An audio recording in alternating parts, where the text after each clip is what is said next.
Namaste students. Today we are going to study the 7th unit of the course BSOE 142 Indian Traditions of Sociologist. In that unit, 7th unit is dealing with Verrier Elvin, one of the greatest anthropologists. Verrier Alvin was a self-made anthropologist and a public intellectual cum reformer of his time. Verrier Elwin അദ്ദേഹത്തിൻ്റെ സമയം 1902 തുടങ്ങി 1964 വരെയായിരുന്നു. അത് എവിടെയെങ്കിലും പഠിച്ചോ അതുപോലെ ഒരു anthropologist ആയതല്ല. He's a self made anthropologist. പ്രയത്നത്താൽ ഒരു ആന്ത്രപ്പോളജിസ്റ്റായിട്ട് മാറിയ ഒരു വ്യക്തിയാണ് Verrier Elwin. And a public intellectual cum reformer of his time. അദ്ദേഹത്തിൻ്റെ സമയത്ത് ഒരു വളരെ മഹാനായ ഒരു ഇൻ്റലക്ച്വലും അതുപോലെ ഒരു ഭരണപരിഷ്കർത്താവും കൂടിയായിരുന്നു ഈ Verrier Elwin. An ethically grounded and committed institution builder and an iconoclast who could translate the real voices of the tribal communities to both the academic and administrative discourses in post-independent India. Post-independent ഇന്ത്യയിൽ അദ്ദേഹം ഈ ട്രൈബൽസിൻ്റെ ശബ്ദം അക്കാദമിക തലത്തിലും അതുപോലെ തന്നെ ഭരണരംഗത്തും ഒക്കെ വളരെ ശക്തിയായിട്ട് പ്രതിഫലിപ്പിച്ച മഹാനായ വ്യക്തിയാണ് Verrier Elwin. Later he took Indian citizenship. അപ്പം ജന്മന അദ്ദേഹം ഇംഗ്ലണ്ടിലാണ് ജനിച്ചത്, ഇംഗ്ലീഷുകാരനായിരുന്നു. എന്നാൽ വളരെ കാലങ്ങൾക്ക് ശേഷം അദ്ദേഹം ഇന്ത്യൻ സിറ്റിസൺഷിപ്പ് എടുത്ത് Elwin made the forest in India his home and treated tribal communities of the habits like his own kin. അപ്പോൾ Elwin made the forest in India as his home. ഇന്ത്യയിലെ വനമാണ് അദ്ദേഹത്തിൻ്റെ വീടായിട്ട് സ്വീകരിച്ചത്. വനപ്രദേശങ്ങളിലാണ് അദ്ദേഹം മുഴുവൻ കാലവും ജീവിച്ചിരുന്നത്. Elwyn made the forest in India his home and treated tribal communities of those habits. അദ്ദേഹം എവിടെയാണ് താമസിച്ചിരുന്ന ആ ഭാഗത്തുള്ള ഗോത്ര സമുദായക്കാര് അദ്ദേഹത്തിന്റെ സ്വന്തം ബ്ലഡിലുള്ള ആളുകളെ പോലെയാണ് ഇഷ്ടപ്പെട്ടിരുന്നത്. Elwin made the forest in India his home and treated tribal communities of those habits like his own kin. He occupied administrative and official positions pertaining to the development of tribal communities. ഈ tribal കമ്മ്യൂണിറ്റീസിന്റെ വികാസത്തിന് വേണ്ടിയിട്ട് ഉണ്ടാക്കിയിരുന്ന പല administrative സ്ഥാപനങ്ങളിലും അദ്ദേഹം high positions വഹിച്ചിട്ടുണ്ട്. And in different parts of India and actively contributed to the process of nation building. അങ്ങനെ നാഷൻ ബിൽഡിങ്ങിൽ അദ്ദേഹം ഒരു പാർട്ട്ണറായിട്ട് മാറി. This unit explores his major contributions to Indian anthropology. ഈ യൂണിറ്റിൽ അദ്ദേഹത്തിൻ്റെ പ്രധാനപ്പെട്ട കോൺട്രിബ്യൂഷൻസ് എന്തൊക്കെയാണെന്ന്, ഇന്ത്യൻ ആന്ത്രപ്പോളജിയിലേക്ക് ഈ വെരിയർ ആൽവിൻ നൽകിയ സംഭാവനകൾ എന്തൊക്കെയാണെന്നാണ് നമ്മൾ ഇവിടെ പഠിക്കണം. His approaches to the study of tribal communities, research methods and his published corpus which includes a variety of literary expression and writing style. ഇനി ബയോഗ്രഫിക്കൽ സ്കെച്ച്, അത് സെൽഫ് റീഡിങ് മതി. അതിൽ ഇമ്പോർട്ടൻറ്റ് കാര്യങ്ങൾ മാത്രം നമുക്ക് നോക്കി പോകാം, അല്ലെങ്കിൽ സമയം ഉണ്ടാവില്ല. മെയിനായിട്ട് പരീക്ഷ വ്യൂ പോയിന്റിൽ ആ സെൻട്രൽ പോയിന്റ്സ് ആണ് പഠിക്കാനുള്ളത്. Elvin was ordained an Anglican priest at Oxford. He came to India as a missionary to join an Anglican ordained puna. Elwin was ordained and Anglian priest. ഒരു ആംഗ്ലിയൻ പ്രീസ്റ്റ് ആകുക എന്നുള്ള ഉദ്ദേശമായിരുന്നു അദ്ദേഹത്തിന് ഉണ്ടായത്. അങ്ങനെ ഒരു Anglian priest വഴി നിയമിതനായിട്ടാണ് അദ്ദേഹം ഇന്ത്യയിലേക്ക് വരുന്നത്. He came to India as a missionary to join an Anglican ordained Pune. പൂനെയിലെ ഒരു ആംഗ്ലിക്കൽ ഓർഡൈനിൽ ചേരുക, ഒരു മിഷണറി ആകുക എന്ന ഉദ്ദേശത്തോടു കൂടി അദ്ദേഹം പൂനെയിലെത്തി. He wanted to become a monk but before he could do that. ഒരു സന്യാസിയാകുക എന്നുള്ള ആഗ്രഹത്തോടു കൂടി ഇവിടെ എത്തിയെങ്കിലും അതങ്ങ് ആരംഭിക്കണമെങ്കിൽ മുമ്പ്, അതിലേക്ക് ചേരുന്നതിന് മുമ്പ് തന്നെ Elwin was attracted by Gandhi and got involve with the struggle for independence in India. അദ്ദേഹത്തിന് ഗാന്ധിജിയുമായിട്ട് കണ്ടുമുട്ടാനും അദ്ദേഹത്താൽ ആകർഷിക്കപ്പെടാനും സാധിച്ച് അങ്ങനെ അദ്ദേഹം ഇന്ത്യൻ ഇൻഡിപെൻഡൻസ് സ്ട്രഗിളിലെ ഒരു ഭാഗമായി മാറി. Over a period of time his closeness with Gandhi grew. അങ്ങനെ കുറെ കാലത്തേക്ക് ഗാന്ധിജിയായിട്ടുള്ള ആ ഫ്രണ്ട്ഷിപ്പ് അങ്ങനെ വളർന്നുകൊണ്ടേയിരുന്നു. On one occasion Gandhi told him that he would take Elvin as his son. Elvin stayed in Gandhi's ashram for about 4 years and got associated with his various projects and missions.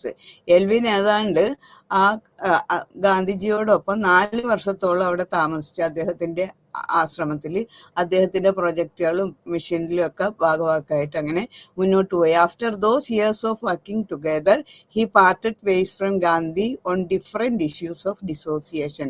അപ്പൊ അതിനുശേഷം എന്തൊക്കെ അസ്വരസ്യങ്ങൾ മൂലം ചിന്താഗതിയിൽ വ്യത്യാസങ്ങൾ ഉണ്ടായതുകൊണ്ട് അവിടെ വിട്ടു പോകേണ്ടതായിട്ട് വന്നു. Except that of India's right to freedom from the colonial rule. However, Elvin claims that contact with Gandhi wedded me to India. അങ്ങനെ എൽവിൻ പലപ്പോഴും പറയാറുണ്ട്, ഗാന്ധിയായിട്ടുള്ള ആ സമ്പർക്കം, ആ കൂട്ടുകെട്ടാണ് എന്നെ ഇന്ത്യയിലേക്ക് മാറ്റിയത്, ഞാൻ ഇവിടുത്തെ ഒരാളായി മാറിക്കഴിഞ്ഞത്. Elwin's participation in political activities in India was viewed seriously by church superiors in his own country. ഇനി അദ്ദേഹത്തിന്റെ രാജ്യത്തിലെ സുപ്പീരിയേഴ്സ് ഒക്കെ ഇവിടെ വന്നിട്ട് രാഷ്ട്രീയക്കാരുമായിട്ടൊക്കെ ഇദ്ദേഹം ഗാന്ധിജിയായിട്ടൊക്കെ ഇടപെടുന്നത് തങ്ങൾക്ക് ദോഷമാകും എന്നുള്ള ഒരു സംശയം ബ്രിട്ടീഷുകാർക്ക് ഉണ്ടായിരുന്നു. The result was that the government official refuse to allow him to return to India. അതുകൊണ്ട് വീണ്ടും ഇന്ത്യയിലോട്ട് തിരിച്ചു വരാനായിട്ട് സമ്മതിക്കാത്ത രീതിയിൽ സമ്മർദ്ദങ്ങളൊക്കെ അവർ ചെലുത്തി നോക്കിയെങ്കിലും finally however permission was granted to him, but in the condition that he would keep himself away from political activities in India. അങ്ങനെയായാലും അവസാനം അദ്ദേഹത്തിന് ഇന്ത്യയിലേക്ക് വീണ്ടും വരാനായിട്ടുള്ള സൗകര്യം കൊടുത്ത്, പക്ഷെ ഒരു കാര്യത്തിൽ ഉറപ്പ് കൊടുക്കണമായിരുന്നു, ഇന്ത്യൻ പൊളിറ്റിക്സിൽ അദ്ദേഹം ഭാഗവാക്കാകില്ല എന്നുള്ള ഒരു ഉറപ്പ് അവർക്ക് കൊടുക്കണമായിരുന്നു. Choosing to be with tribal communities, Elwin was in a way refusing his own Christian past and forging a new idea of freedom outside the countries of European modernity. അപ്പൊ ഏതായാലും അദ്ദേഹം ഇന്ത്യയിൽ താമസം തുടങ്ങി. Choosing to be the tribal communities, tribal community ഗോർത്ത സമുദായത്തിനെ തന്നെ തെരഞ്ഞെടുത്ത് അവർക്കിടയിലേക്ക് അദ്ദേഹം താമസം മാറ്റി. ഇനി for him living amongst the tribal people of the forest was an individual form of freedom that had its antecedents in the pre-capitalistic way of life. For him living amongst the tribal people of the forest, വനത്തിൽ താമസിക്കുന്ന tribal പീപ്പിൾസിന്റെ ഒപ്പം ഗോത്രവർഗക്കാരോടൊത്തുള്ള ജീവിതം അദ്ദേഹത്തിന് വേറൊരു പ്രത്യേക വ്യക്തിയാക്കി മാറ്റി. അദ്ദേഹവും അവിടുത്തെ തന്നെ ഒരാളെ പോലെ ആകാൻ തുടങ്ങി. ആസ് റിവോൾവ് to make his home among the Gond tribe in 1932. അങ്ങനെ 1932 ഗോണ്ട് എന്നുള്ള ഗോത്രവർഗക്കാരുടെ ഇടക്കാണ് അദ്ദേഹം കൂടുതൽ സമ്പർക്കം പുലർത്തിയത്. Elwin moved with his friend ഷാർമോ Hivale to a remote village in the forest of the Mandla districts of the Central Provinces. അപ്പൊ അവിടെ അദ്ദേഹത്തിന്റെ ഫ്രണ്ടും അദ്ദേഹത്തിന്റെ കൂടെ ഉണ്ടായിരുന്നു. അദ്ദേഹത്തിന്റെ പേരായിരുന്നു ഷരംറോ ഹിവാലെ. This was the deciding moment and a crucial turn in his career, where he started seeking fuller immersion in the pain, the suffering, the poverty of the most marginalized people in the forest. അപ്പോൾ ഇവിടെ ഉള്ള താമസം അദ്ദേഹത്തിന്റെ ജീവിതത്തിൽ തന്നെ ഒരു crucial turning point ആയിരുന്നു. അദ്ദേഹത്തിന്റെ ജോലിയിലും ഒരു വലിയ ചേഞ്ച് തന്നെയാണ് ഉണ്ടാക്കിയത്. അവിടെ അദ്ദേഹം മുഴുവൻ മനസ്സും കൊടുത്തിട്ട് അവിടെയുള്ള വ്യക്തികളുടെ പെയിൻ, സഫറിങ്, പോവർട്ടി എല്ലാം മനസ്സിലാക്കി അവിടെയുള്ള ഗോത്രവർഗക്കാരുടെ വിഷമങ്ങള്, പ്രയാസങ്ങള്, അതുപോലെ ദാരിദ്ര്യം, കഷ്ടപ്പാടുകൾ എല്ലാം ആ മാർജിനലിസ്റ്റ് പീപ്പിൾ ഇൻ ദ ഫോറസ്റ്റ് എങ്ങനെയാണ് അനുഭവിക്കുന്നത് അതെല്ലാം നേരിൽ കണ്ട് മനസ്സിലാക്കാനുള്ള സന്ദർഭം അദ്ദേഹത്തിന് കിട്ടി. He had spend around 20 years in central India. ഏതാണ്ട് 20ഓളം വർഷങ്ങൾ സെൻട്രൽ ഇന്ത്യയിൽ ജീവിച്ച as one man army and as fully committed pressure group for the rights of the tribal people. അപ്പൊ ഒരൊറ്റ ഏക വ്യക്തി എന്നുള്ള ഒരു പടയാളിയെ കൂട്ട് അയാൾ ആ ട്രൈബൽ ഏരിയയിൽ താമസിക്കുകയും ട്രൈബൽ പീപ്പിൾസിന്റെ റൈറ്റ്സിന് വേണ്ടി പോരാടുകയും ചെയ്തു. In January 1954 Elwin took Indian citizenship. ഏതാണ്ട് 1954 ആയപ്പോൾ അദ്ദേഹത്തിന് ഇന്ത്യൻ സിറ്റിസൺഷിപ്പ് കിട്ടി.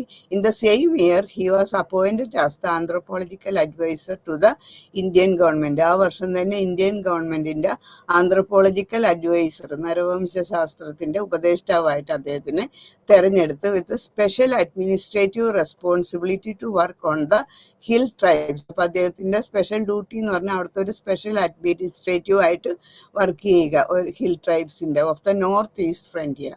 Moving to Shillong for this administrative project. അപ്പൊ ഈ പ്രൊജക്ടിന് വേണ്ടിയിട്ട് ഷില്ലോങ്ങിലേക്ക് പോകുമ്പോൾ he served for a decade as the leading campaigner of what he liked to call Mr. Nehru's gospel for the tribal communities inhabiting those regions. അപ്പൊ അദ്ദേഹം പോയത് ഈ പുതിയ ദൗത്യം അദ്ദേഹത്തിന് നൽകി കഴിഞ്ഞപ്പോൾ ഷില്ലോങ്ങിലേക്കാണ് അദ്ദേഹം യാത്ര ചെയ്തത്. ഇനി ആ സ്ഥലമാണെങ്കിൽ mister Nehru's gospel for the tribal communities inhabiting those regions. അപ്പൊ ആ റീജിയൻസിൽ താമസിക്കുന്ന ട്രൈബൽസിന്റെ ഉന്നമനത്തിന് വേണ്ടി ഏറ്റവും കൂടുതൽ ആഗ്രഹിച്ചിരുന്ന ആളാണ് നമ്മുടെ മുൻ പ്രധാനമന്ത്രിയായിരുന്ന മിസ്റ്റർ നെഹ്റു.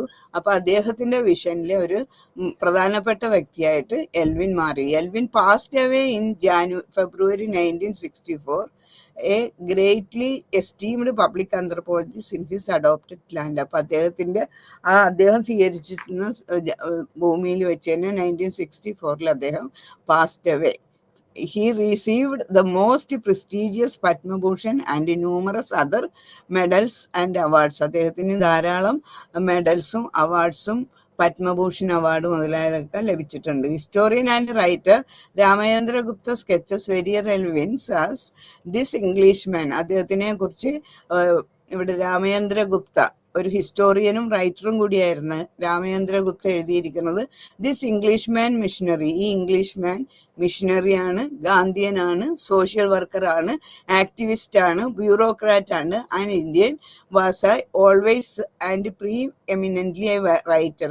ഏറ്റവും കൂടുതലായിട്ട് അദ്ദേഹം വലിയൊരു എഴുത്തുകാരനും കൂടിയാണ്. A man whose richness of personal experience illuminates and oeuvre of truly staggering proportions. അപ്പൊ അദ്ദേഹത്തിന്റെ ആ അനുഭവങ്ങൾ എന്ന് പറഞ്ഞാൽ അത് വളരെ വിലപ്പെട്ടതാണ്. Elwin worked in a whole range of genres. അദ്ദേഹം ചെയ്ത കാര്യങ്ങളൊക്കെ വളരെ ആത്മാർത്ഥതയോടുകൂടിയാണ്, ഫുൾ ഹാർട്ടഡ് വർക്കാണ് അദ്ദേഹം ചെയ്തത്. He wrote and published poetry. അപ്പൊ ഈ ആന്ത്രപ്പോളജിയിൽ മാത്രമല്ല അദ്ദേഹത്തിന് കഴിവുള്ള മറ്റു പല കാര്യങ്ങളും അദ്ദേഹം ചെയ്തിട്ടുണ്ട്. പ്രധാനപ്പെട്ട കാര്യങ്ങൾ എഴുതിയിട്ടുള്ളത് പോയട്രി, റിലീജിയസ് ട്രാക്ട്സ്, പൊളിമിക്കൽ പാംലെറ്റ്സ് എന്ന് വെച്ചാൽ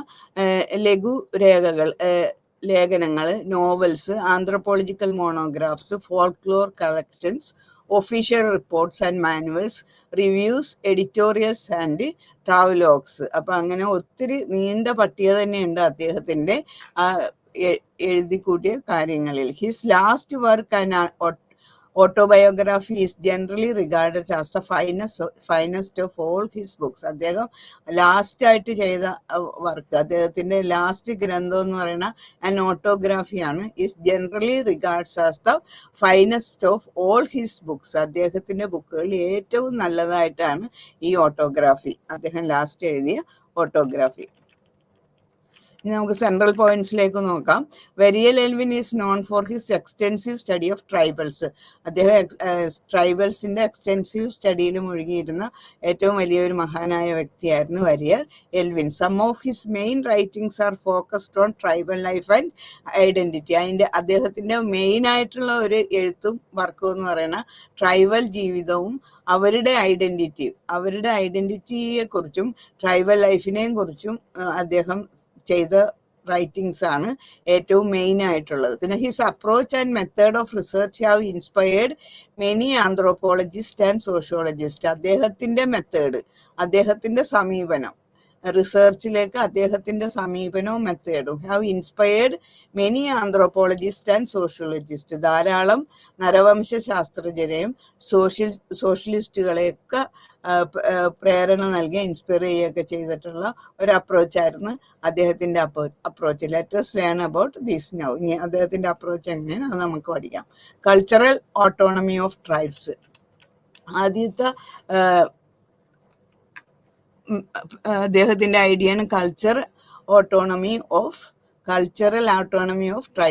ട്രൈബൽസിന്റെ cultural autonomy. In 1932 Elwin moved away from politics towers social work and anthropology after he went to live among the Gondas. ഗോണ്ടാസ് എന്നുള്ള ഗോത്രവർഗക്കാരൊപ്പം താമസിക്കാൻ തുടങ്ങിയത്. അതായത് 1932 എൽവിൻ അദ്ദേഹത്തിന്റെ പൊളിറ്റിക്സ് ഒക്കെ വിട്ടിട്ട് സോഷ്യൽ വർക്കും ആന്ത്രോപോളജിയിലുള്ള പ്രവർത്തനമായിട്ട് മുന്നോട്ട് പോയി. Elwin's a long spell of life with tribal people enabled him to see the world through their eyes. He married a Gond girl in 1940, but they divorced each other in 1949. അപ്പോൾ ഈ ഗോണ്ട ഗോത്രക്കാരുടെ ഇടയിൽ താമസിച്ച് അവിടെ തന്നെ അദ്ദേഹത്തിന്റെ ജീവിതം അങ്ങനെ തന്നെ മുന്നോട്ട് പോകാൻ അദ്ദേഹം താല്പര്യപ്പെട്ടു, ഇവരുടെ ഇടയിൽ തന്നെ. അതുകൊണ്ട് അവിടുന്ന് തന്നെ ഒരു ഗേളിനെ മാരി ചെയ്ത് 1940. പക്ഷെ 1949 എന്തോ അസുഖം എന്തോ കാരണത്താല് ഡൈവോഴ്സും നടന്നു. Elvin spent a major part of his life among the people he wrote about the tribal communities in Central and Northeast Asia. അപ്പൊ Elwyn spend A major part of his life, അദ്ദേഹത്തിന്റെ ജീവിതത്തിലെ ഒരു നീണ്ട ഭാഗം തന്നെ അദ്ദേഹം ഈ ട്രൈബൽ പീപ്പിളിന്റെ കമ്മ്യൂണിറ്റീസിന്റെ കാര്യങ്ങൾ എഴുതാനും പഠിക്കാനും വേണ്ടിയിട്ടാണ് ചെലവഴിച്ചത്. His first ethnographies on the Baiga and the Agaria. അപ്പൊ ആദ്യത്തെ എത്തനോഗ്രാഫിക്സ് അദ്ദേഹത്തിന്റെ എഴുതിയിട്ടുള്ളത് ഏത് വിഭാഗത്തിനെ കുറിച്ചാണ്? ആദ്യത്തത് ബൈഗ 1939, സെക്കൻഡ് അഗാരിയ എന്നുള്ളത് 1942. ഇങ്ങനെ 2 വർക്ക് അദ്ദേഹം ചെയ്തിട്ടുണ്ട്. Deals with on neighborhoods since both the communities were closely connected to the Mandala Gonds where he made his home. അപ്പൊ അദ്ദേഹം മണ്ഡാല ഗോൺസ് എന്നുള്ള ആ ട്രൈബലുകാര് ഗോത്രവർഗക്കാര് ജീവിച്ചിരുന്നതിന്റെ അടുത്താണ് അദ്ദേഹം താമസിച്ചിരുന്നത്. അതിനടുത്തായിട്ടുള്ള 2 ഗോത്രവർഗങ്ങളാണ് ബൈഗ ആൻഡ് അഗേരിയ. അപ്പൊ അവരെ കുറിച്ച് കാര്യങ്ങളൊക്കെ മനസ്സിലായിട്ട് വളരെ വ്യക്തമായിട്ട് അവരെ കുറിച്ച് എഴുതുകയുണ്ടായി 1939 1942. അപ്പൊ ആദ്യത്തെ ആ റൈറ്റിംഗിന്റെ പേരാണ് Baiga, second അഗാരിയ.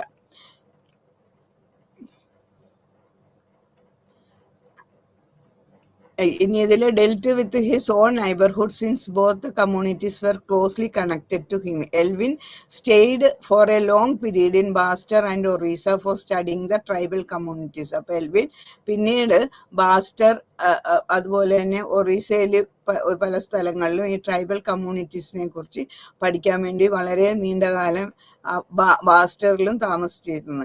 He settle down among the people, lived with dum, shared their life as far as an outsider could GI. He settle down among the people, ആ അവിടുത്തെ ഗോത്രവർഗക്കാരുടെ ഇടക്ക് അദ്ദേഹം താമസം സ്ഥിരപ്പെടുത്തി. ലീവ്ഡ് വിത്ത് ദം, അവരോടൊപ്പം ജീവിക്കാൻ തുടങ്ങി. Shared their life as far as an outsider could be, ഒരു പുറത്തുള്ള ആള് എന്തുമാത്രം ഷെയർ ചെയ്ത് അവിടെ ജീവിക്കാൻ പറ്റും അതേ രീതിയിൽ അദ്ദേഹം അവിടെ ജീവിച്ച്. He did not depend merely on asking questions. എന്നാൽ ഇവരുടെ കാര്യങ്ങൾ അറിയാൻ വേണ്ടി വെറുതെ ചോദ്യം ചോദിക്കുക, ഉത്തരം എടുക്കുക, അങ്ങനെയല്ല. വെറുതെ ക്വസ്റ്റ്യൻ ചോദിച്ച് ഉത്തരം എടുക്കലല്ലായിരുന്നു. But he try to gather knowledge from the people in great detail. വളരെ വിശദമായിട്ട് അവരുടെ ഇടയിൽ താമസിച്ച് അവരെ മനസ്സിലാക്കി അതിനനുസരിച്ച് അവരെ പഠിച്ചെടുക്കുകയായിരുന്നു അദ്ദേഹം ചെയ്തത്. Elvin believed in the cultural autonomy of tribal life and value system, which is a unique civilizational order according to its own terms and references. On this aspect of cultural uniqueness, Elwin writes. അപ്പൊ അവരുടെ ആ cultural uniqueness കണ്ടിട്ട് അദ്ദേഹം എഴുതിയിട്ടുണ്ട്. There are many elements in the Gond ethos which should be conserved. ഈ Gond ethos എന്ന് പറയുന്ന ഈ ഗോണ്ട ഗോത്രവർഗക്കാരുടെ ഇടയിൽ ദർ ആർ മെനി എലിമെന്റ്സ്, വളരെയധികം എലിമെന്റ്സ് ഉണ്ടെന്ന്. വിച്ച് ഷുഡ് ബി കൺസേർവ്ഡ്, അവരിൽ ഉള്ള പല കാര്യങ്ങളും നമ്മൾ സംരക്ഷിക്കേണ്ടതായിട്ടുണ്ട്. അവരുടെ പല ട്രേറ്റ്സും പല എലിമെന്റ്സും വളരെയേറെ നല്ലതാണ്. അത് നമ്മൾ അവർക്ക് സംരക്ഷണം കൊടുക്കേണ്ടതുണ്ട്. Their simplicity and freedom. അപ്പൊ അതിന്റെ ആ പ്രത്യേകതയുള്ള എലിമെന്റ്സ് ആണ് ദെയർ സിംപ്ലിസിറ്റി ആൻഡ് ഫ്രീഡം, അവരുടെ ലഘുജീവിതം, അതുപോലെ സ്വാതന്ത്ര്യ സ്വഭാവം. ദെയർ ലവ് ഓഫ് ചിൽഡ്രൻ, അവർക്ക് കുട്ടികളോടുള്ള ആ ഇഷ്ടം. The position of their woman, അവരുടെ പെണ്ണുങ്ങളോട്, അവിടെയുള്ള സ്ത്രീകളോടുള്ള അവരുടെ പെരുമാറ്റ രീതി. their independence of സ്പിരിറ്റിലുള്ള അവരുടെ സ്വാതന്ത്ര്യം, their freedom from many of the usual oriental inhibitions, അതുപോലെ തന്നെ അവരുടെ മറ്റുള്ള കാര്യങ്ങളിലൊക്കെയുള്ള അവരുടെ ഫ്രീഡവും പൊതുവായിട്ടുള്ള പ്രവർത്തനങ്ങളും ആർക്കും ദോഷം ചെയ്യാതെ മുന്നോട്ട് പോകുന്ന ഒരുപാട് നല്ല നല്ല സ്വഭാവ ഗുണങ്ങളാണ് ഈ ഗോത്രവർഗക്കാർക്കിടയിലുള്ളതെന്ന് അദ്ദേഹം കണ്ടുപിടിച്ചു. The tribal indeed has a real message of our sophisticated modern world. നമ്മളുടെ ഇന്ന് പറയുന്ന ഈ ആധുനിക ലോകത്തിന് വളരെയേറെ പഠിക്കാനുള്ള സന്ദേശങ്ങളാണ് ഈ ട്രൈബൽ ജീവിതത്തിലുള്ളതെന്നാണ് അദ്ദേഹം പറയുന്നത്. Which is threatened with disintegration as A result of its passion for possession and it's lack of love. ഇവിടുത്തെ ആധുനിക ജനത അല്ലെങ്കിൽ നമ്മുടെ മോഡേൺ വേൾഡിലുള്ള ആളുകൾ എന്ന് പറഞ്ഞാൽ അവര് വെറുതെ ഡിസിൻറ്റഗ്രേറ്റ് ചെയ്യാണ്. അവർക്ക് ശരിക്കുള്ള സ്നേഹം ആരോടുമില്ല, എല്ലാവർക്കും സ്വാർത്ഥ താല്പര്യങ്ങളാണുള്ള. ഇങ്ങനെയുള്ള ഈ മനുഷ്യർ ഈ ട്രൈബൽ ഏരിയയിലെ ആളുകളുടെ ഗുണഗണങ്ങൾ പഠിക്കേണ്ടത് തന്നെയാണെന്നാണ് എൽവിൻ പറയുന്നത്. Elwin's first work of ethnography Baiga, അദ്ദേഹത്തിന്റെ ആദ്യത്തെ എത്തനോഗ്രഫി വർക്ക് ബൈഗ എന്നുള്ളത് പബ്ലിഷ്ഡ് ഇൻ 1939, 1939 അത് പബ്ലിഷ് ചെയ്തത്. Reflected this perspective of the tribal life which emphasised unique collective identity. അപ്പൊ ഈ ട്രൈബൽ പീപ്പിൾസിന്റെ യുണീക്ക് കളക്റ്റീവ് ഐഡന്റിറ്റി വ്യക്തമാക്കുന്ന ഒരു വർക്കായിരുന്നു ബൈഗ എന്നുള്ളത്. This work was A massive monograph about A tribe whose economy was being ruined by the exploration of their natural resources and livelihood by the state. അപ്പൊ ഇതിൽ അദ്ദേഹം വരച്ചു കാണിച്ചത് this work was A massive monograph, ഒരു massive മോണോഗ്രാഫാണ് about A tribe. ഒരു ട്രൈബിനെ കുറിച്ചുള്ള ഒരു massive മോണോഗ്രാഫാണ്. ആ ട്രൈബിന്റെ എല്ലാ കാര്യങ്ങളും എടുത്തു പറയുന്ന ഒരു റൈറ്റിംഗ് ആയിരുന്നു അത്. Whose economy was being ruined, ആ വ്യക്തിയുടെ, ആ ഗോത്രവർഗക്കാരന്റെ സമ്പത്ത് മുഴുവനും നശിച്ചു. എന്തുകൊണ്ടാണ്? By the expropriation of their natural resources and livelihood by the state. സ്റ്റേറ്റിനാൽ അവരുടെ പ്രകൃതിദത്തമായി അവർക്ക് കിട്ടിയിരുന്ന വിഭവങ്ങളും ജീവിത രീതിയും ഒക്കെ നശിപ്പിച്ചത് കൊണ്ടാണ്. And who had been forced to adopt cultivation which was not preferred by them. അപ്പൊ അവരുടെ ആ സാധാരണ ജീവിത രീതി വനത്തിലുള്ള അത് അവർക്ക് മുന്നോട്ട് കൊണ്ടുപോകാൻ പറ്റാത്ത രീതിയിൽ അവർക്ക് കിട്ടേണ്ട നാച്ചുറൽ റിസോഴ്സസ് ഒക്കെ നശിപ്പിച്ച് സ്റ്റേറ്റ് അത് അവരിൽ നിന്ന് ചുരന്നെടുത്തത് കൊണ്ടാണ് ഈ വ്യക്തി ഇങ്ങനെ നശിക്കാൻ കാരണം. അപ്പൊ പിന്നീട് അദ്ദേഹം ജീവിതത്തിന് വേണ്ടി അഡോപ്റ്റ് കൾട്ടിവേഷൻ സ്വീകരിച്ചെങ്കിലും which was not preferred by them, അത് അയാൾക്ക് യോജിച്ചതല്ല. അപ്പോൾ ഒരു ട്രൈബ് എവിടെ താമസിക്കണം, അയാൾക്ക് ജീവിക്കാനുള്ള പരിതസ്ഥിതി ആ വനം അയാൾക്ക് നൽകുന്നുണ്ട്. അതിൽ സ്വൈര്യമായിട്ട് ജീവിക്കാനായിട്ട് അനുവദിക്കുകയാണ് നമ്മൾ ചെയ്യേണ്ടത്. അല്ലാണ്ട് അവരുടെ വിഭവ സമ്പത്ത് മോഷ്ടിച്ചെടുത്തിട്ട് അവരെ നാശത്തിലേക്ക് നയിക്കുകയല്ല. ഉന്നതി എന്ന് പറഞ്ഞിട്ട് അവർക്ക് ഉന്നതി നൽകണം അല്ലെങ്കിൽ ഉയർച്ച നൽകണം എന്ന് പറഞ്ഞിട്ട് അവരെ നാശത്തിലേക്ക് നയിക്കുകയല്ല നമ്മൾ ചെയ്യേണ്ടത്. അവർക്ക് കിട്ടേണ്ട കാര്യങ്ങൾ സംരക്ഷിച്ച് അവരുടെ കൾച്ചർ സംരക്ഷിച്ച് മുന്നോട്ട് പോകാനാണ് നമ്മൾ അഡ്മിനിസ്ട്രേറ്റീവും അതുപോലെ സ്റ്റേറ്റ്സും ഒക്കെ ചെയ്യേണ്ട കാര്യങ്ങൾ എന്നുള്ള അഭിപ്രായമായിരുന്നു എൽവിന് ഈ വർക്കിൽ കൂടി അദ്ദേഹം പുറത്തേക്ക് നൽകിയത്. Elwyn conducted field work in many villages of the present day Indian States of Madhya Pradesh, Chhattisgarh and Orissa. Madhya Pradesh, Chhattisgarh, Orissa എല്ലായിടത്തും അദ്ദേഹം ധാരാളം ഫീൽഡ് വർക്ക് നടത്തിയിട്ടുണ്ട്. Between 1940 and 1942 he lived in Bastar, a large isolated and thick forest region with a huge volume of tribal population. ഏതാണ്ട് 1940 തുടങ്ങി 42 വരെ tribal ഏരിയയിൽ huge പോപ്പുലേഷന്റെ ഇടക്ക് തന്നെയാണ് അദ്ദേഹം, ട്രൈബ്സിന്റെ ഇടക്ക് തന്നെയാണ് താമസിച്ചിരുന്നത്. His monographs were not merely descriptive accounts of exotic communities, they provided rich analysis of tribal lifes. അപ്പൊ അദ്ദേഹം എഴുതിയുണ്ടാക്കിയ ഈ മോണോഗ്രാഫ് എന്ന് പറഞ്ഞാൽ വെറുതെ ഒരു പ്രദർശനം മാത്രമല്ലായിരുന്നു, ട്രൈബൽസിന്റെ യഥാർത്ഥ ജീവിതത്തിലേക്ക് കടന്നു ചെന്നിട്ട് വാസ്തവങ്ങളെ മനുഷ്യരുടെ മറ്റ് സമൂഹത്തിന്റെ മുന്നിലേക്ക് ദേശത്തിന്റെ മുന്നിലേക്ക് അവതരിപ്പിക്കാൻ പറ്റിയ ഒരു കൃതിയായിരുന്നു അദ്ദേഹത്തിന്റെ. Many of his writings reflected tribal autonomy and their civil and political rights. അപ്പൊ അദ്ദേഹത്തിന്റെ മിക്കവാറും എല്ലാ റൈറ്റിംഗ്സും തന്നെ പ്രതിഫലിപ്പിച്ചിരുന്നത് tribal autonomy and their civil and political rights ആണ്. ഇവിടെ 2 ക്വസ്റ്റ്യൻസ് കൊടുത്തേക്കണതിൻ്റെ ആൻസർ ശ്രദ്ധിച്ചേക്കുക.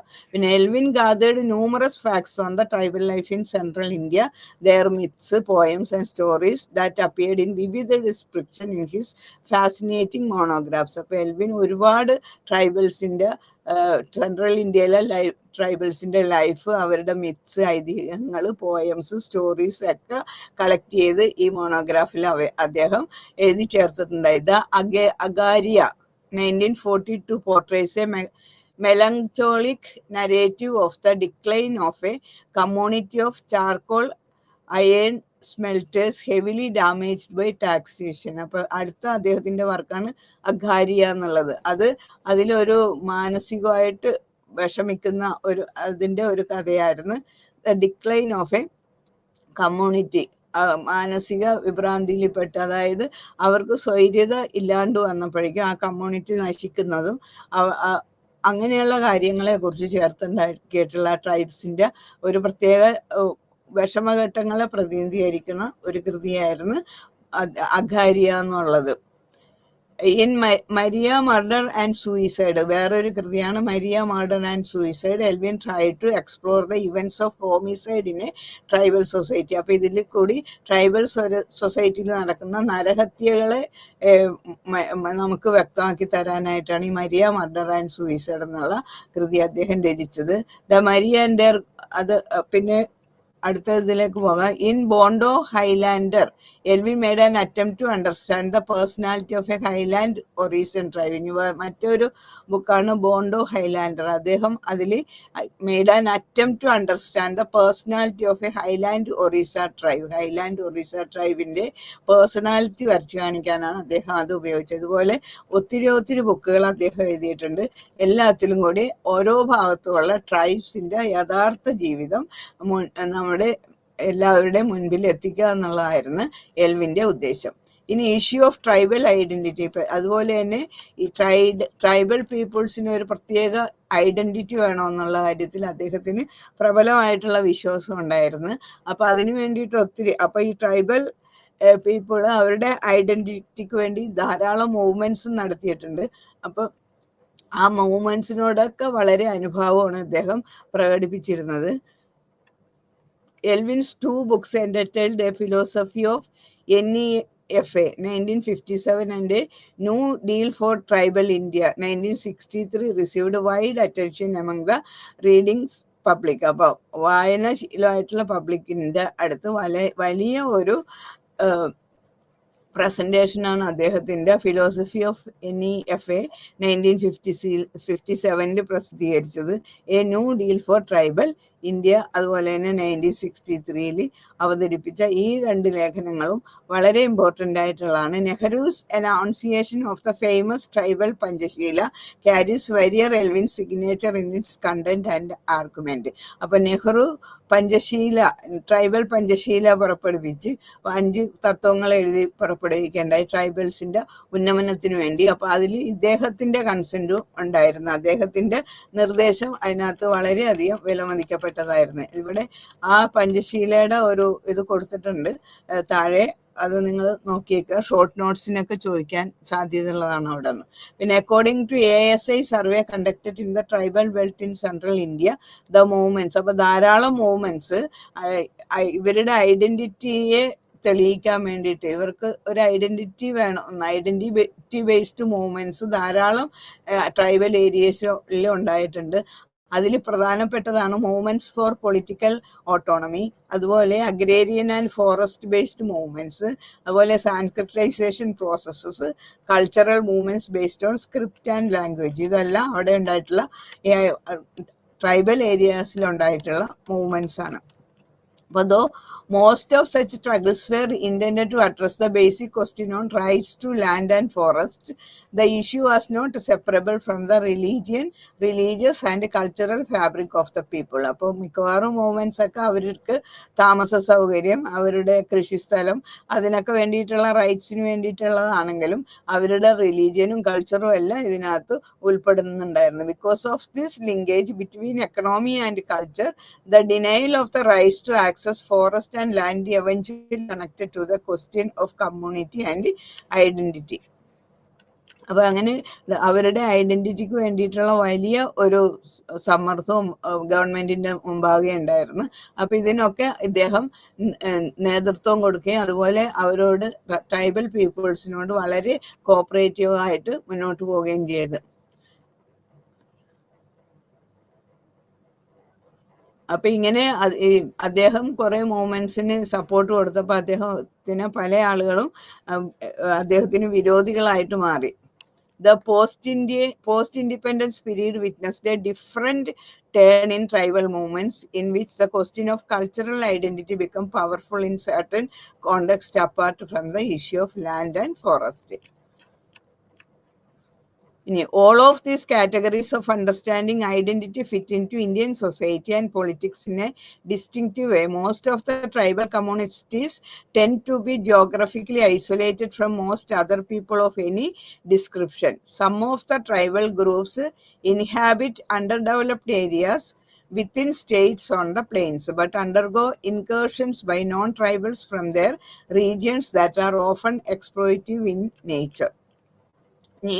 ഇവർ പല ട്രൈബൽസ് പല പേരുകളാലാണ് അറിയപ്പെടുന്നത്. ആദിവാസീസ്, അതുപോലെ ഷെഡ്യൂൾഡ് കാസ്റ്റ്, പിന്നെ അങ്ങനെ പല പേരിനാൽ ഇവർ അറിയപ്പെടുന്നുണ്ട്. എന്നാൽ അവർക്ക് ശരിക്കായിട്ടുള്ള ഒരു ഐഡന്റിറ്റി വേണം എന്നുള്ള താല്പര്യക്കാരനായിരുന്നു വെരിയർ ആൽവിനും. The first set of issues that Alvin took up was with anthropologists on the idea of integrating tribal communities to Hindu regions. അപ്പോൾ അദ്ദേഹം അവരുടേതായ കൾച്ചറും അവരുടേതായ ഐഡന്റിറ്റിയും മറ്റവരായിട്ട് കൂടി കുഴയാതെ സെപ്പറേറ്റ് ആയിട്ട് തന്നെ കാത്തു സൂക്ഷിക്കണം, അതിലൊരു കോട്ടവും തട്ടിക്കരുതെന്നുള്ള അഭിപ്രായക്കാരനായിരുന്നു. പക്ഷെ അദ്ദേഹത്തിന്റെ അതുകൊണ്ട് ഹിന്ദു സൊസൈറ്റിക്ക്, ഹിന്ദു റിലീജിയൻ ഒരു കൾച്ചർ ഉണ്ട്, പക്ഷെ it is entirely different from ഈ ഗോത്ര കൾച്ചർ. അതുകൊണ്ട് ഇത് രണ്ടും കൂടി മിങ്കിൾ ചെയ്യാതെ അവരവർക്ക് അവരവരുടെ കൾച്ചറിൽ വളരാനും അതിനെ സംരക്ഷിക്കാനും അതിൽ ഊനം കൊടുക്കാനും ശ്രമിക്കണമെന്നുള്ള അഭിപ്രായക്കാരനായിരുന്നു എൽവിൻ. അപ്പൊ അവിടെ പല മഹാന്മാരും അദ്ദേഹത്തിന് എതിർത്ത്, അതിൽ മെയിൻ ആയിട്ടുള്ള ഒരു ആന്ത്രോപോളജിസ്റ്റാണ് GS Ghurye. GS Ghurye was the main opponent of Elwin in this debate. ഈ ഡിബേറ്റിൽ എൽവിന്റെ ഒരു എതിരാളിയായിരുന്നു Ghurye. Ghurye wanted to treat the tribal communities as a part of the Hindu fold and integrate them to the larger Hindu religious identity. അപ്പൊ ഈ tribal എന്ന് പറയുന്ന communities അവരുടെ ഉന്നമനത്തിന് വേണ്ടി ഹിന്ദുക്കളുമായിട്ട്, മെജോറിറ്റി ആയിട്ടുള്ള ഹിന്ദുക്കളുമായിട്ട് ചേർന്ന് ആ റിലീജിയനിൽ അവരുടെ ഐഡന്റിറ്റിനെ ഉൾക്കൊണ്ട് ചേർന്നതാണ് നല്ലതെന്നുള്ളത് ഒരു അഭിപ്രായക്കാരനാണ് GS Ghurye. പക്ഷെ അതിനും തീർത്തും എതിരായിട്ടായിരുന്നു എൽവിന്റെ ചിന്താഗതി. പക്ഷെ പിന്നീട് അധികം പ്രയാസമില്ലാതെ ഏതാണ്ട് ഒരുവിധം അദ്ദേഹം ഗുറയുടെ അഭിപ്രായത്തിന് വിയോജിപ്പുണ്ടായിരുന്നെങ്കിലും അതിനധികം അറ്റ് ലാസ്റ്റ് അധികം എതിർപ്പൊന്നും കാണിക്കാതെ മുന്നോട്ട് പോയി. Elwin's encounter with the social reformers who wish to bring in prohibition and forbid tribal dances. അതുപോലെ പല കാര്യങ്ങളിലും എൽവിൻ ട്രൈബൽസിന് വേണ്ടി നിലകൊണ്ട് പല ആളുകളും ഈ ട്രൈബൽസിന്റെ ഡാൻസസ് അതുപോലെ അവരുടെ ചില പ്രോഗ്രാമൊക്കെ തടയാനായിട്ട് മുന്നോട്ട് വന്ന്. അപ്പോൾ he was accused of being anti reformist. അപ്പൊ അങ്ങനെ ഉള്ള പ്രവൃത്തികൾ തടയാൻ വന്നത് ആന്റി റിഫോമിസ്റ്റ് ഐഡിയ ആണെന്നാണ് എൽവിൻ പറയുന്നത്. Elwin oppose this move and prohibition by the social reformers. സാമൂഹിക പരിഷ്കർത്താക്കൾ എന്ന പേരിൽ വന്നിട്ട് ഇവരുടേതായ ആ കൾച്ചറിനെ നശിപ്പിക്കാൻ ശ്രമിക്കുന്നത് അത് ശരിയായിട്ടുള്ള ഒരു രീതിയല്ല എന്ന് തന്നെയാണ് എൽവിന്റെ അഭിപ്രായം. എൽവിൻ അതിനെ യുക്തം എതിർക്കുകയുണ്ടായിരുന്നു. ഇനി എൽവിൻ വെഹിമെന്റ്ലി അറ്റാക്ട് ക്രിസ്ത്യൻ, അതുപോലെ തന്നെ Elwin attacked Christian missionaries. Christian മിഷണറീസിനെ അദ്ദേഹം എതിർത്തു. On their ideas of religious conversion of tribal communities to Christianity, who believed that the change in religion would bring modernity and development in the tribal world. അപ്പൊ tribal വേൾഡിൽ മോഡേണിറ്റിയും പുരോഗതിയും ആധുനികത്വം ഒക്കെ കൊണ്ടുവരാനായിട്ട് അവരെ ക്രിസ്ത്യനാക്കുക എന്നും പറഞ്ഞോട്ടെ, ക്രിസ്ത്യനാക്കിയ സാധിക്കുന്ന കാര്യമാണെന്ന് പറഞ്ഞ് ക്രിസ്ത്യൻ മിഷണറീസ് വന്ന്. അപ്പോൾ ഇതിനും ഈ ക്രിസ്ത്യൻ മിഷണറീസിന്റെ ഈ ആശയത്തെയും അദ്ദേഹം എതിർക്കുകയുണ്ടായി. Elwin equally blamed both the Christian and Hindu reformers. ഇത് രണ്ടുപേരെ ഈക്വലി ബ്ലെയിംഡ്. അപ്പോൾ ക്രിസ്ത്യൻസ് മാത്രമല്ല ഹിന്ദു റിഫോമേഴ്സും ഉണ്ടായി, അവരുടെ മതത്തിലേക്ക് ചേർക്കാൻ. അതുപോലെ ക്രിസ്ത്യൻ ആളുകൾ ക്രിസ്ത്യാനിറ്റിയിലേക്ക് അവരെ ചേർക്കാനായിട്ട് കുറെ പരിശ്രമം നടത്തി. അപ്പൊ ഇത് രണ്ടിനെ എതിർത്ത വ്യക്തിയായിരുന്നു Elwin. Elwin equally blamed both the Christian and Hindu reformers for being intolerant of the tribal culture, art, rituals and dance, and for disrupting community spirit and hurt new converts by making them ashamed of their traditions. അവരങ്ങനെ അവരുടേതായ സ്വയസിദ്ധമായിട്ടുള്ള dance culture അതിൽ നിന്നൊക്കെ അവരെ പിന്നോട്ട് കൊണ്ടുപോയി വേറെ ഒന്നിലേക്ക് ആകർഷിച്ച് വേറൊരു രീതിയിലാക്കി തീർത്താൽ അവർ പിന്നീട് അവരുടെ പാരമ്പര്യത്തെ കൂടി കുറിച്ച് ലജ്ജിക്കേണ്ടതായിട്ട് വരും, അവർക്ക് നാണിക്കേണ്ടതായിട്ട് വരും. അത്ര ഒരു പ്രവൃത്തിയിലേക്ക് ഒരാളെ നയിക്കുന്നത് ശരിയല്ല, ഒരു കൂട്ടരെ നയിക്കുന്നത് ശരിയല്ല എന്നുള്ള അഭിപ്രായക്കാരനായിരുന്നു Elwin. In the later part of these debates Elwin had gradually shifted to middle path between Ghurye's assimilation and his own notion of isolation of the tribal communities from the rest of India. പിന്നെ അവസാനമായപ്പോൾ അദ്ദേഹം കർശനമായിട്ടുള്ള അദ്ദേഹത്തിന്റെ ചിന്താഗതിയിൽ നിന്ന് മാറി ഏതാണ്ട് ഒരു middle പാത്തിലേക്ക് വന്ന് ഗുറയുടെ ഹിന്ദുക്കളായിട്ടുള്ള അസിമിലേഷനും അതുപോലെ ട്രൈബൽ കമ്മ്യൂണിറ്റീസിന്റെ ആ ഒറ്റക്ക് അവരെ ഐസൊലേറ്റഡ് ആയിട്ട് ജീവിപ്പിക്കണം എന്നുള്ള ചിന്താഗതിയൊക്കെ മാറ്റിയിട്ട് ഏതാണ്ട് അതിന്റെ ഒരു മിഡിൽ പാത്തിലേക്ക് എൽവിൻ വരികയുണ്ടായി. ഇവിടെ അടുത്ത ഈ ബോക്സിൽ കൊടുത്തേക്കുന്ന ഇമ്പോർട്ടൻ്റ് ആണ് നെഹ്റൂസ് ട്രൈബൽ പഞ്ചശീൽ. എല്ലാവർക്കും അറിയാവുന്ന കാര്യമാണ്, ഷോർട്ട് നോട്ടിന് വരും, അപ്പോൾ ഒന്ന് വായിച്ചു നോക്കിയേക്കുക. ഇനി അടുത്ത് ഫീൽഡ് വർക്ക് ആൻഡ് മെത്തേഡ്സ്. അദ്ദേഹത്തിന്റെ ഫീൽഡ് വർക്കും മെത്തേഡ്സ് ആണ്. This section discuss the approaches and methods through which Verrier Elwin presented his ideas and arguments through a variety of writing forms. Elvin followed unconventional methods and practices in his research on tribal communities in India. അദ്ദേഹത്തിന്റെ field വർക്കിൽ അദ്ദേഹം use ചെയ്തിരുന്ന അദ്ദേഹത്തിൻ്റെതായ ആ method, അത് ഒരു unconventional methods ആണ്, practices ആണ്. പക്ഷേ അത് ഏറ്റവും ഉപയോഗപ്രദമായതും ശരിയായിട്ടുള്ള ഒരു രീതി തന്നെയായിരുന്നു. Elwin's calibre in doing field work is incomparable as he was not artificially entering and doing field work in a particular village or forest land. ഒരു ഫോറസ്റ്റ് ലാൻഡിൽ പർട്ടിക്കുലർ വില്ലേജിൽ അദ്ദേഹം ഇതിനൊന്നും ട്രെയിനിങ് ഒന്നും നേടിയിട്ടില്ല, എന്നാലും ഏറ്റവും ധൈര്യം ശക്തിമാനുമായിട്ടുള്ള ഒരു ഫീൽഡ് വർക്കർ തന്നെയായിരുന്നു. In fact he lived for a long and sustained duration with the communities that he wrote about. അദ്ദേഹം ഏത് കമ്മ്യൂണിറ്റിനെ കുറിച്ച്, ഏത് ഗോത്രവർഗക്കാരെ കുറിച്ച് എഴുതിയോ അവരുടെ ജീവിതം അദ്ദേഹം അവരുടെ ഇടയിൽ താമസിച്ച് തന്നെ മനസ്സിലാക്കി വളരെ കറക്റ്റായിട്ടാണ് ചിത്രീകരിച്ചത്. ബിക്കമിങ് വൺ എമംഗ് ദം, അവരിൽ ഒരാളായിട്ട് അവരുടെ ഇടയിൽ താമസിച്ച് അവരുടെ ജീവിത രീതികളൊക്കെ മനസ്സിലാക്കി, അവരുടെ ചിന്താഗതി എങ്ങനെയാണ്, കൾച്ചർ എങ്ങനെയാണ്, വേ ഓഫ് ലൈഫ് എങ്ങനെയാണ് എല്ലാം മനസ്സിലാക്കിയിട്ടാണ് അദ്ദേഹത്തിന്റെ റൈറ്റിംഗ്സ് ഒക്കെ നടത്തിയത്. Rather than relying on copy book methods and technique of anthropological research, Elwyn റിക്രിയേറ്റഡ് in his writings the experience of living with communities in their own voice and interest. അപ്പോൾ ഒരു വെറുതെ ആം chair field worker ആയിരുന്നില്ല അദ്ദേഹം. ഫീൽഡിൽ ഇറങ്ങി കാര്യങ്ങൾ മനസ്സിലാക്കി ശരിയായിട്ട് ധരിച്ച് ശരിയായിട്ടുള്ള കാര്യങ്ങൾ എഴുതി പ്രതിഫലിപ്പിച്ച ഒരു ആന്ത്രോപോളജിസ്റ്റ് ആയിരുന്നു എൽവിൻ, വെരിയർ എൽവിൻ. അതുകൊണ്ട് തന്നെയാണ് അദ്ദേഹത്തിന് ഒരു സെൽഫ് മെയ്ഡ് ആന്ത്രോപോളജിസ്റ്റ് എന്ന് നമ്മൾ വിളിക്കാൻ കാരണം. Elvin states in the preface of his autobiography that the earliest lessons of his childhood, reinforced by his subsequent engagement in the English literary classics and Western philosophy, have sustained him in a serene fashion to embrace the literance of life and culture. This attitude towards an aesthetic sense making in his writing. അപ്പോൾ അദ്ദേഹത്തിന്റെ റൈറ്റിംഗ്സിലൊക്കെ ഒരു aesthetic sense ഉണ്ട്. അത് അദ്ദേഹത്തിന്റെ ബാല്യകാലത്ത് തന്നെ ലഭിച്ചതായിരുന്നു. His writings made him a literary figure. ഈ way of writing made him a literary figure which overshadowed his identity as an anthropologist.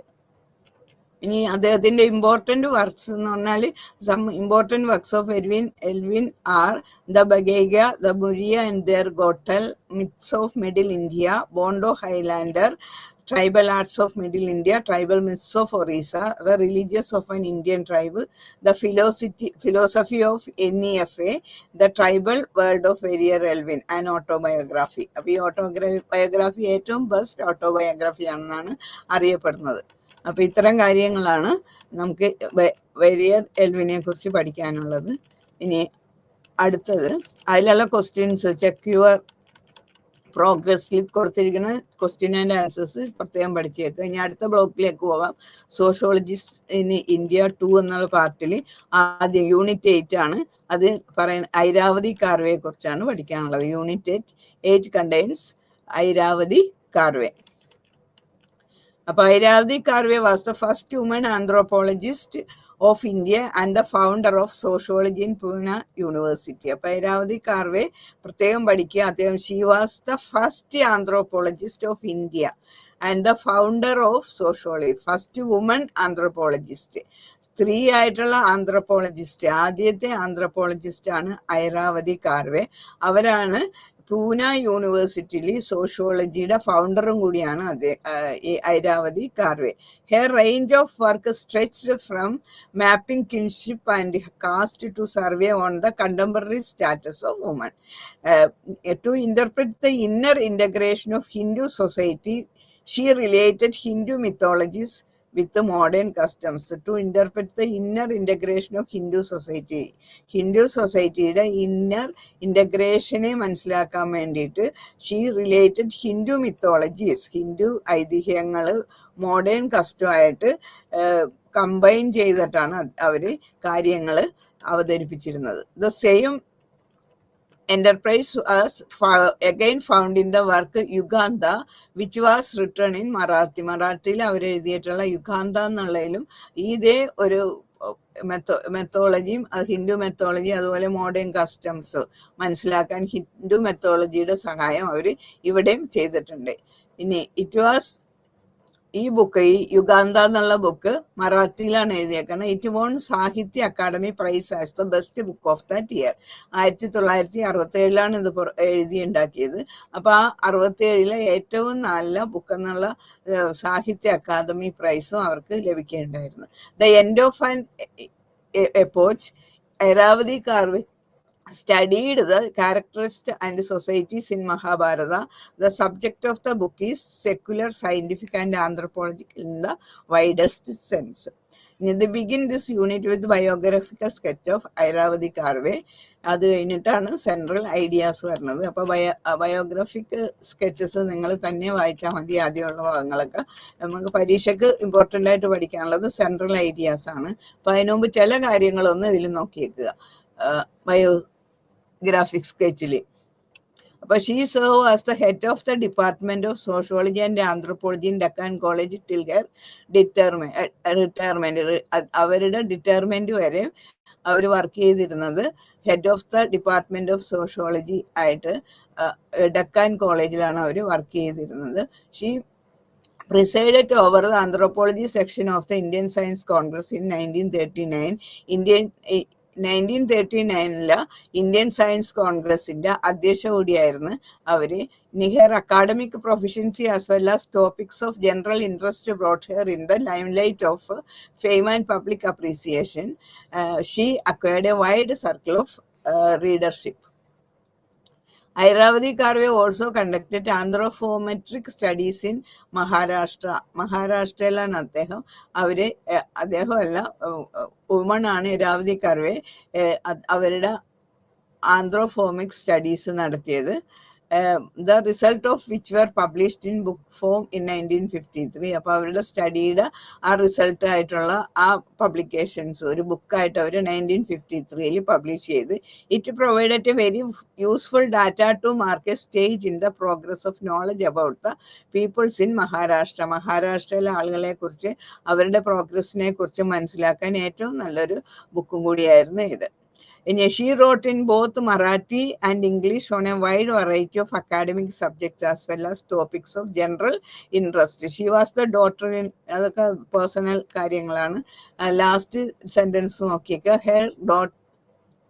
Irrawaddy Karve presided over the anthropology division of the National Science Congress held in Delhi in 1947. 1947 നടന്ന anthropology division of the national science കോൺഗ്രസ്സിലെ അവർ അധ്യക്ഷയായിരുന്നു. She died in Poona of heart attack in 1970 heart attack വന്നതാണ് അവർ ലോകത്തോട് വിട പറഞ്ഞത്. ഇനി central ideas. Karve's central idea focused on Hindu society and its caste system as well as kinship organisation in India. കാർവേയുടെ സെൻട്രൽ ഐഡിയസ് എന്ന അവരുടെ എഴുത്തിലെ മുഖ്യ കാര്യങ്ങൾ എന്ന് പറഞ്ഞാൽ it is based on Hindu സൊസൈറ്റീനെ ബേസ് ചെയ്തിട്ടുള്ളതായിരുന്നു. And its caste system. അപ്പൊ ഹിന്ദു സൊസൈറ്റിയിൽ നിലനിന്നിരുന്ന cast system as well as kinship organisation in ഇന്ത്യയിലെ കിൻഷിപ്പ് ഓർഗനൈസേഷൻസും ഇതായിരുന്നു അവരുടെ അവരുടെ എഴുത്തുകളിലൊക്കെ കൂടുതൽ ഫോക്കസ് ചെയ്തിരുന്ന കാര്യങ്ങൾ. She wrote extensively on the Mahabharata wherein her character studies treat the protagonist of the epic as historical character and use their attitudes and behavior to understand the times they lived in. അപ്പൊ മഹാഭാരതത്തിലുള്ള ക്യാരക്ടേഴ്സിന്റെ സ്വഭാവങ്ങളും അവരുടെ പല അവരുടെ എഴുത്തിൽ പലർക്കും കാണാൻ പറ്റും. Her research interests were concentrated on the following aspects. ഇനി അവരുടെ റിസർച്ച് ഇൻട്രസ്റ്റ് കൂടുതലും കേന്ദ്രീകരിച്ചിരുന്ന ആസ്പെക്ട്സ് എന്ന് പറഞ്ഞാൽ ഒന്ന് racial composition of the Indian പോപ്പുലേഷന്റെ റേഷ്യൽ വംശീയ കമ്പോസിഷൻ എങ്ങനെയാണെന്നുള്ളത്. അതുപോലെ കിൻഷിപ്പ് ഓർഗനൈസേഷൻ ഇൻ ഇന്ത്യയിലെ കിൻഷിപ്പ് ഓർഗനൈസേഷൻസ്. പിന്നെ ഒറിജിൻ ഓഫ് കാസ്റ്റിന്റെ ആരംഭം, ഉൽപ്പത്തി and sociological study of the rural and urban communities. ഈ കാര്യങ്ങൾക്കൊക്കെയാണ് അവരുടെ എഴുത്തിൽ അവരുടെ ഗ്രന്ഥരചനയിൽ അല്ലെങ്കിൽ അവരുടെ ലേഖനങ്ങളിൽ കൂടുതൽ പ്രമുഖത നൽകിയിരുന്നത്. എന്തൊക്കെയായിരുന്നു? റിസർച്ച് ഇൻട്രസ്റ്റഡ് വെയർ അവരുടെ ഗവേഷണത്തിന്റെ താല്പര്യങ്ങളൊക്കെ കോൺസെൻട്രേറ്റ് ചെയ്തിരുന്ന കാഴ്ചപ്പാടുകൾ അല്ലെങ്കിൽ ആസ്പെക്ട്സ് എന്ന് പറഞ്ഞാൽ ഒന്ന് racial composition of the Indian population. ഇത് വളരെ ഇമ്പോർട്ടൻ്റ് ആണ്. Racial composition of the Indian population. അതുപോലെ കിൻഷിപ്പ് ഓർഗനൈസേഷൻ ഇൻ ഇന്ത്യ. പിന്നെ origin of caste and sociological study of the rural and urban communities. ഇനി Hindu society and interpretation is a study of Hindu society based on data which Karve had collected in his field trips and her study of pertinent text in Hindi, Marathi, Sanskrit, Pali and Prakrit. അവർ പല കാര്യങ്ങളിലും പഠിച്ച കാര്യങ്ങൾ ഒക്കെ മനസ്സിലാക്കി Hindu society and interpretation എന്നുമുണ്ട്. ഡക്കാൻ കോളേജിൽ 1961 അവരൊരു ലേഖനം പ്രസിദ്ധീകരിക്കേണ്ടായിരുന്നു. She discuss the pre Aryan existence of the caste system in Hinduism. അപ്പൊ അതിൽ അവര് വിവരിച്ചിരുന്നത് pre Aryan existence of the caste system in Hinduism. അതുപോലെ തന്നെ and traced its development of its present form. പിന്നെ ഇപ്പോൾ ഈ പ്രസന്റ് ഫോമിൽ എങ്ങനെയാണ് ഡെവലപ്പ് ചെയ്തതെന്ന്. അതുപോലെ according to Irawati Karve the Indian caste society is a society made of semi independent units. അപ്പൊ ഐരാവതി കാർവേയുടെ അഭിപ്രായത്തിൽ ഇന്ത്യൻ കാസ്റ്റ് സൊസൈറ്റി എന്ന് പറഞ്ഞാൽ it is a society made of semi independent യൂണിറ്റ്സാൽ ഉണ്ടാക്കിയിട്ടുള്ള ഒരു സൊസൈറ്റിയാണ്. Each having its own traditional pattern of behaviour. ഓരോ കാസ്റ്റിനും അവരുടേതായ ട്രഡീഷണൽ പാറ്റേൺ ഓഫ് ബിഹേവിയർ, പെരുമാറ്റത്തിന്റെ ഒരു പാറ്റേൺ തന്നെയുണ്ട് ഓരോ കാസ്റ്റിനും. This has resulted in a multiplicity of norms and behaviour. അപ്പൊ ഇന്ത്യൻ സൊസൈറ്റി പല കാസ്റ്റുകളാൽ നിർമ്മിതമാണ്. ഈ കാസ്റ്റുകൾക്കൊക്കെ അവരുടെ പരമ്പരാഗതമായിട്ടുള്ള ബിഹേവിയർ പാറ്റേൺ ഉണ്ട്. This has resulted in a multiplicity of norms and behaviour. ഇതിനകത്ത് അതിന്റെ ഫലമായിട്ട് ഇവർക്കൊക്കെ ഒരു പ്രത്യേകതരം ധാരാളം നോംസും ബിഹേവിയർ പെരുമാറ്റച്ചട്ടങ്ങളും നോംസ് മര്യാദ കാണിക്കുന്ന രീതികൾ എല്ലാം അവരിൽ അടങ്ങിയിട്ടുണ്ട്. Accordingly the Hindu religion is intrinsic in the particular stratification found in caste. Karve begins her book on Hindu society by noting the complex pattern found in it. She calls caste and endogamous kinship group which are distinct from each other. അപ്പൊ അദ്ദേഹം അവരുടെ അഭിപ്രായത്തിൽ, ഐരാവതി കാർവേയുടെ അഭിപ്രായത്തിൽ she calls caste and endogamous kinship group. ഇത് വളരെ important ആയിട്ട്, caste എന്ന് പറയുന്നത് ഒരു എൻഡോഗമസ് കിൻഷിപ്പ് ഗ്രൂപ്പാണ്, which are distinct from each other. അപ്പോൾ ഓരോ കാസ്റ്റും മറ്റവരിൽ നിന്ന് വ്യത്യസ്തമാണ്. അവരെ വ്യത്യസ്തമാക്കുന്നത് ഓരോ കാസ്റ്റും ഒരു എൻഡോഗമസ് കിൻഷിപ്പ് ഗ്രൂപ്പാണ്. എൻഡോഗമസ് എന്ന് പറഞ്ഞാൽ അവരുടെ ഉള്ളിൽ നിന്ന് മാത്രം അവർ വിവാഹം കഴിക്കുകയുള്ളൂ, ആ കാസ്റ്റിൽ നിന്ന് മാത്രം. അങ്ങനെ ഒരു എൻഡോഗമസ് കിൻഷിപ്പ് ഗ്രൂപ്പാണ് ഓരോ കാസ്റ്റായിട്ട് മാറിയേക്കണം. Karve has shown that caste are really caste clusters composed of smaller endogamous units or jatis. ചെറിയ എൻഡോഗമസ് യൂണിറ്റോ അല്ലെങ്കിൽ ജാതിയോ ചേർന്നിട്ടാണ് ഒരു കാസ്റ്റ് ക്ലസ്റ്റർ ഫോം ചെയ്യണത്. The number of jatis in a cluster varies in the different regions of India. അപ്പോൾ ഇന്ത്യയുടെ വിഭിന്ന പ്രദേശങ്ങളിൽ ഒരു ക്ലസ്റ്ററിൽ എത്ര ജാതി ഉണ്ടെന്നുള്ളത് അത് പല സ്ഥലത്തും പല രീതിയിലാണ്. Discussing the structural features of caste society, Karve says that it is loose and very elastic. അപ്പോൾ ഈ കാസ്റ്റ് എന്ന് പറയുന്നത് വളരെ ലൂസും എലാസ്റ്റിക്കും ആയിട്ടുള്ളതാണ്. അതായത് പല സ്ഥലത്തും പല ആളുകൾ, പല കൂട്ടർ ചേർന്നാണ് ഓരോ ജാതികൾ ചേർന്ന് ഒന്നിച്ച് ഒരു ക്ലസ്റ്ററായിട്ട് പോകണം. അപ്പോൾ അവിടെ ഒരു ലൂസ് ആൻഡ് വെരി എലാസ്റ്റിക് ആണ് അവരുടെ സ്വഭാവം, അവരുടെ ആ ഫോർമേഷൻ എന്നാണ് കാർവേ അഭിപ്രായപ്പെടുന്നത്. ഇന്റേണലി എ ജാതി has it's on near independent organization. Each jati is visible by itself. The absence of standardization and the great tolerance of divinity in her view are the expression and consequences of the worldview of Hinduism. In a her major anthropological works are concerned with the following. അവർ ഒത്തിരി എഴുതിയിട്ടുണ്ട്. അവരുടെ മിക്കവാറും anthropological വർക്സിലൊക്കെ പ്രാധാന്യത കൊടുത്തിരിക്കുന്ന കാര്യങ്ങൾ താഴെ തന്നിരിക്കുന്നതാണ്. First one, physical anthropology and archaeology. അവർ കൂടുതൽ ഇമ്പോർട്ടൻസ് കൊടുത്തിരുന്ന അവരുടെ വർക്കുകൾ ഒന്ന് physical anthropology and archaeology, mainly anthropometric investigations. ഒരു വ്യക്തിയുടെ അല്ലെങ്കിൽ ഒരു കൂട്ടരുടെ ആ ശാരീരിക ഭാഗത്തിന്റെ അനുപാതത്തിനെയൊക്കെ കുറിച്ച് വ്യക്തമായിട്ട് പഠിക്കുന്നതാണ് ആന്ത്രോഫോർമെട്രിക് ഇൻവെസ്റ്റിഗേഷൻസ്. അപ്പൊ അതുപോലെയുള്ള സ്റ്റഡീസ് ആണ് അവർ നടത്തിയിരുന്നത്. പിന്നെ സെക്കൻഡ്, കൾച്ചറൽ ആന്ത്രപ്പോളജി. അതിൽ വരുന്നത് kinship, caste, village community, tribes, which combined Indological studies, folk songs, epics, ഇതിഹാസങ്ങൾ, നാടോടി ഗാനങ്ങൾ, അതാണ് ഫോൾക്ക് സോങ്സ് എന്ന് പറയുന്നത്, ഓറൽ ട്രഡീഷൻസ്, ഇതൊക്കെയാണ് കൾച്ചറൽ ആന്ത്രപ്പോളജിയിൽ വരുന്നത്. അതുപോലെ സോഷ്യോ എക്കണോമിക് സർവേ എന്ന് പറയുന്നത് അവരുദ്ദേശിക്കുന്നത് weekly markets, dam displaced, urbanisation, pastoralist, spatial organisations ഒക്കെ. അപ്പോൾ ഓരോ സ്ഥലത്തുള്ള സ്ഥലത്തിനെ ഓരോ ഉപയോഗിച്ചുകൊണ്ടുള്ള ആ തരംതിരിക്കൽ, അതുപോലെ കൃഷിയിടങ്ങൾ, അർബനൈസേഷൻ, ഇതൊക്കെയാണ് ഇതിനകത്ത് വരുന്നത് സോഷ്യോ എക്കണോമിക് സർവേയിൽ. ഇനി contemporary social comment, woman, language, race etcetera, ഇതൊക്കെയാണ് കണ്ടംപററി സോഷ്യൽ കമന്റ്. അപ്പൊ ഇത്തരം കാര്യങ്ങളാണ് major anthropological works are concerned with her. Karve was of the view that the cultural problems before India revolved around region, caste and family. She felt that it was difficult to evolve a common language, uniform civil code and abolish caste. അപ്പോൾ കാസ്റ്റിനെ abolish ചെയ്യുക, അതുപോലെ ഒരു common language ഉണ്ടാക്കുക, uniform civil code ഉണ്ടാക്കുക എന്നൊക്കെ പറഞ്ഞാൽ it is very difficult എന്നുള്ള അഭിപ്രായക്കാരിയായിരുന്നു Karve. She looked upon the task of welding the subcontinent through uniformity would destroy available cultural traits of the old way of life. അപ്പോൾ old way of ലൈഫിൽ ആ cultural validity ഒക്കെ നഷ്ടപ്പെടും. അവരെ വെറുതെ തുന്നിക്കുട്ടിയോ ഒക്കെ എല്ലാം കൂടി ഒന്ന് യൂണിഫോമിറ്റി എന്നുള്ള ഫോമിൽ അവരെ മാറ്റിയ അവരിലുള്ള ആ ശക്തികളൊക്കെ നശിക്കും, മോശമായി തീരും എന്നുള്ള ഒരു അഭിപ്രായക്കാരിയായിരുന്നു Karve.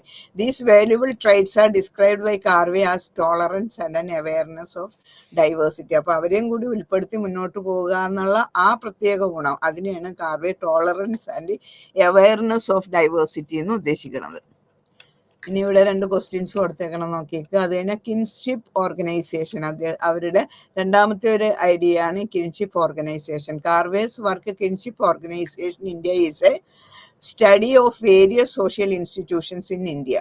Karve mapped kinship pattern in India to linguistic zones to come up with the following variations.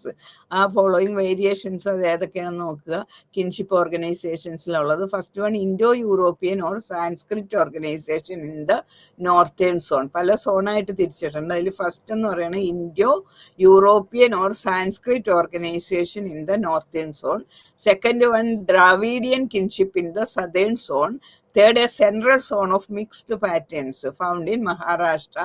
And fourth, Mundari kinship system in the east. അപ്പം ഇങ്ങനെ തിരിച്ചിട്ടാണ് കാർവേ ആ ഒരു കിൻഷിപ്പ് ഓർഗനൈസേഷൻസ് ഇന്ത്യനെ പഠിച്ചത്.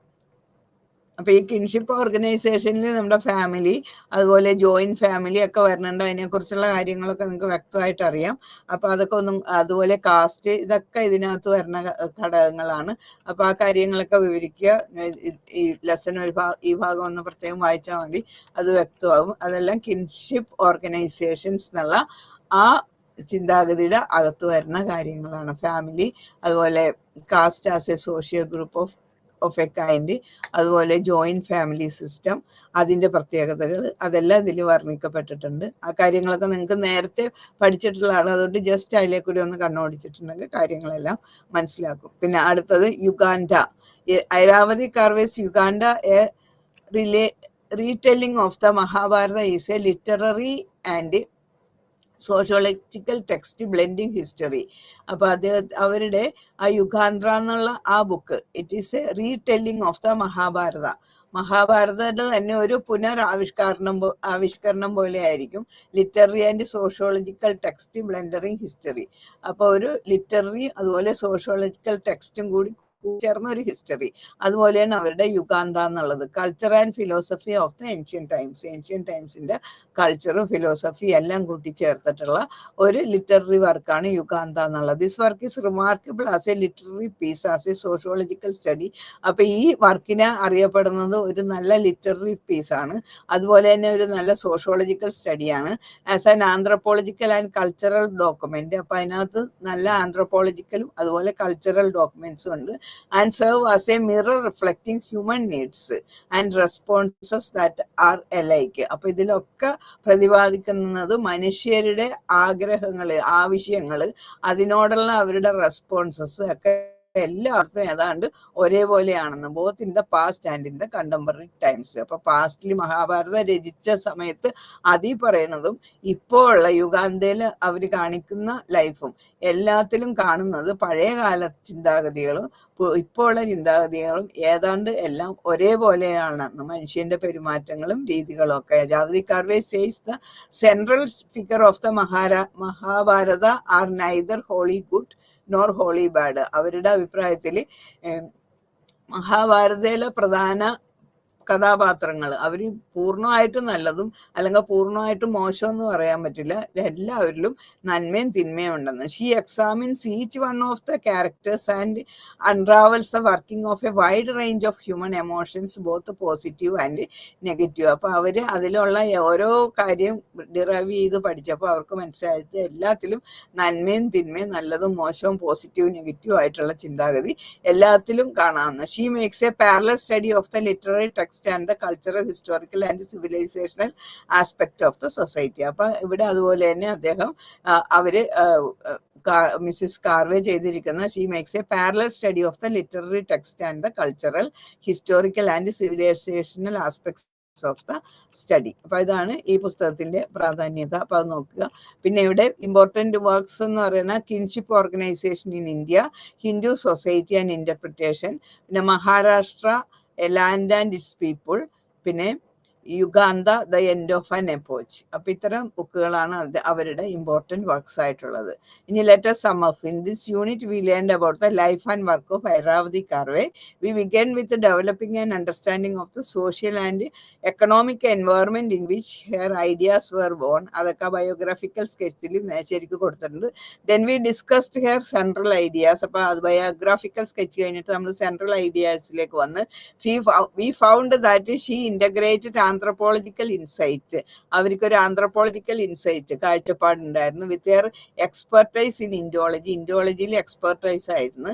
അതൊരു ആന്ത്രപ്പോളജിക്കൽ കാഴ്ചപ്പാടിൽ കൂടിയാണ് അവരുടെ വർക്കുകളെല്ലാം മുന്നോട്ട് പോകുന്നത്. This distinguished her work from those of others. അതുകൊണ്ട് തന്നെ മറ്റ് ആന്ത്രപ്പോളജിസ്റ്റിൽ നിന്നും അവരുടെ വർക്കിനെ വ്യത്യസ്തമായിട്ട് കാണിക്കേണ്ട അവരുടെ ആ പ്രത്യേക insight, anthropological insight and expertise in Indology, അത് അവരെ മറ്റുള്ളവരുടെ വർക്കിൽ നിന്ന് വ്യത്യസ്തയാക്കുന്നുണ്ട്. Her work presents holistic and profound understanding of society of that time.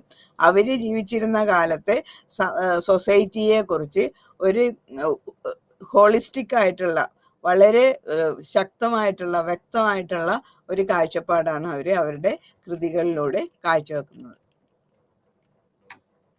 അപ്പൊ ഇത്രയാണ് ഐരാവതി കാർവയെ കുറിച്ചുള്ളത്. പിന്നെ ഇവിടെ ചെക്ക് യുവർ പ്രോഗ്രസ് എന്നുള്ളടത്ത് ഈ രണ്ട് ക്വസ്റ്റ്യൻ വെച്ച് രണ്ടിലുണ്ട്. രണ്ടും വളരെ ഇമ്പോർട്ടൻ്റ് ആയിട്ടുള്ള കാര്യങ്ങളാണ്. അത് നോക്കി കഴിയുമ്പോൾ അവരുടെ, എന്നിട്ട് ആ ഷോർട്ട് പോയിന്റ്സ് വികസിപ്പിച്ച് കഴിഞ്ഞാൽ എസ്സേ ടൈപ്പ് വന്ന എസ്സേ എഴുതാം, ഷോർട്ട് നോട്ട് വന്നാൽ ഷോർട്ട് നോട്ട് പോലെ എഴുതാൻ പറ്റും. അപ്പം അത് അനുസരിച്ച് കാര്യങ്ങൾ വായിച്ച് പഠിക്കുക. പരീക്ഷയ്ക്ക് ഇവിടെ ഐരാവതി കാർവയെന്ന് ക്വസ്റ്റ്യൻസ് വരാൻ സാധ്യതയുള്ളതാണ്.